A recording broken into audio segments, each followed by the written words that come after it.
A famous writer visits a city. He spends less than a day there, walks through clean factories, sees well-dressed workers, and leaves convinced he's just witnessed the future of humane industry. That writer was Charles Dickens.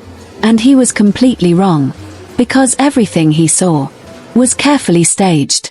In 1842, Dickens arrived in an American factory town and saw something extraordinary. Order, cleanliness, discipline, workers who looked respected. He even wrote about it, praising the system as proof that industry and morality could coexist. But here's what he didn't see. Workers coughing up blood, children inside machines, entire communities hidden just out of sight. Because this wasn't just a factory town. It was a performance. And the deeper you look, the more it starts to feel less like progress, and more like a perfectly engineered illusion. America didn't build its textile industry from scratch. It stole the blueprint. Before Francis Cabot Lowell, another man, Samuel Slater, had already smuggled British designs into the US. But something was missing. The most important machine of all. The power loom. Without it, America could spin thread, but couldn't finish cloth. So Lowell did something bold. He went to Britain, pretending to be just another wealthy visitor. But he wasn't there to admire the factories. He was there to memorize them.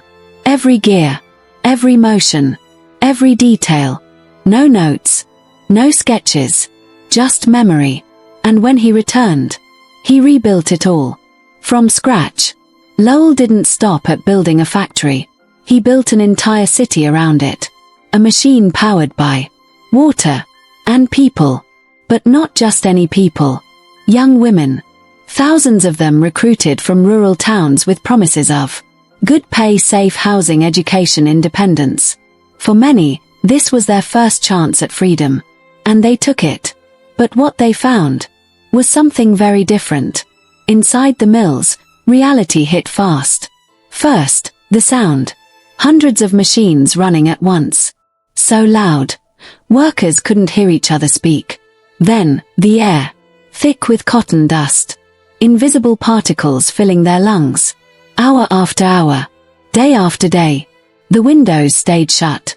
Not for comfort, but to protect the threads. Temperatures soared. Workdays stretched to 14 hours. 6 days a week. And the machines never slowed down. They sped up. Workers handled more machines, while earning less money. And when injuries happened, because they did, there was no safety net. You didn't recover. You were replaced. But the real system wasn't the machines. It was the control. Every part of life was controlled. Workers lived in company-owned housing, with strict rules, curfews, mandatory church attendance, no visitors, constant supervision. And when you left, you needed approval, an honorable discharge. Without it, you couldn't work anywhere else in the city. One mistake, and your future disappeared. This wasn't protection. It was a system designed to keep people compliant, without ever needing chains. But the darkest truth wasn't inside the factory. It was outside it. The cotton these women worked with came from the American South, grown by enslaved people. And then something almost unbelievable happened. That cotton was turned into cloth in the North, and sent back south, to clothe the same people who picked it. A closed loop. Profit moving in a perfect circle. Suffering built into every step. And everyone involved knew it. But the system continued. Because it worked. Then one day, someone refused. She wasn't a leader. She wasn't powerful. She was just a girl. Harriet Hanson Robinson. 11 years old.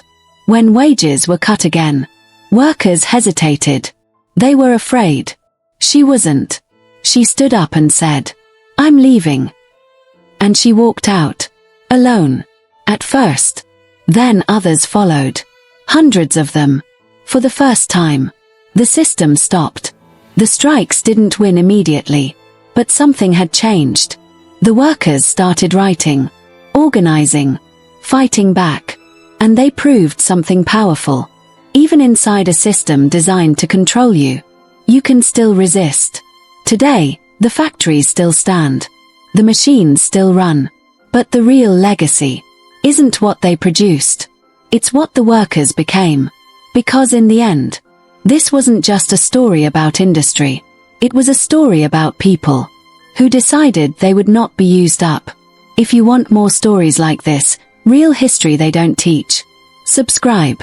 Because there are a lot more illusions still waiting to be exposed.